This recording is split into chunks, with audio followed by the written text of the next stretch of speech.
রাজা তার লোকেদের একবার একটি পুকুর বানাতে বললেন। পুকুর বানানো শেষ হলে রাজ্যে ঘোষণা দিয়ে দেওয়া হলো সেদিন রাতেই যেন সবাই তাদের বাড়ি থেকে এক গ্লাস করে দুধ নিয়ে এসে সেই পুকুরে ঢেলে দেয়।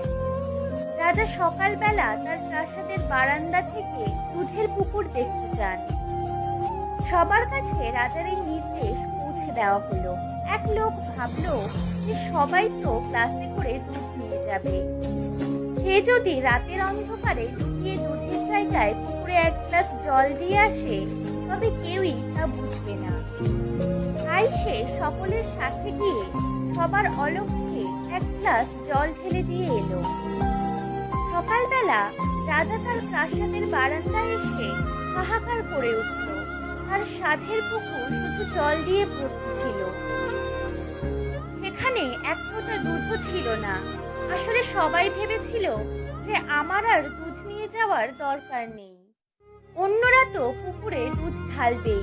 চিন্তা করে দেখুন, বর্তমানে এই সমাজেও এরকম চলছে। মানুষ কেন ভালোবেসে বিয়ে করতে ভয় পায় জানেন? এর কারণ হিসেবে তারা মনে করে যদি আগে থেকে পরিচয় থাকে তাহলে সংসার জীবনে তার সঙ্গী তাকে গুরুত্ব দেবে না, সংসারে ঝগড়া হওয়ার সম্ভাবনা থাকে।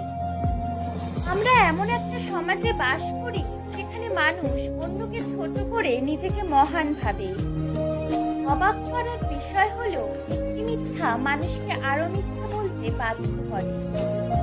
মানুষ রাগ করে বেশি, ক্ষমা করে কম, অথচ ক্ষমা করলে সুখ পাওয়া যায়, রাগ করলে শুধু কষ্টই পেতে হয়।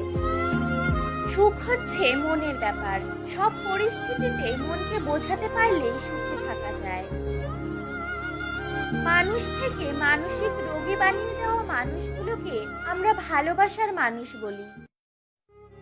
মধ্যবিত্ত ঘরের ছেলে মেয়েগুলোর চোখে স্বপ্ন থাকে অনেক, কিন্তু সেটা পরিপূর্ণ করার মতো টাকা থাকে না।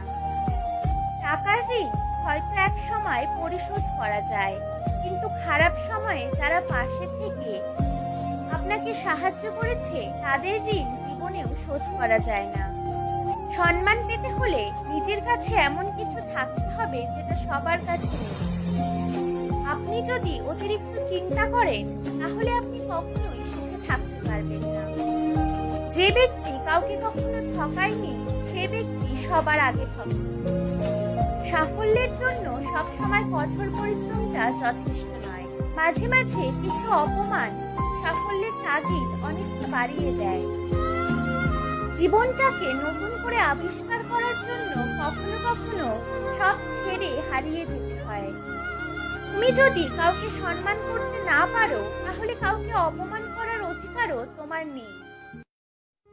সম্পর্ক সেটাকে বলে যেখানে অভিমান থাকবে কিন্তু অজুহাত থাকবে না, যেখানে ঝগড়া থাকবে কিন্তু ছেড়ে যাওয়া হবে না।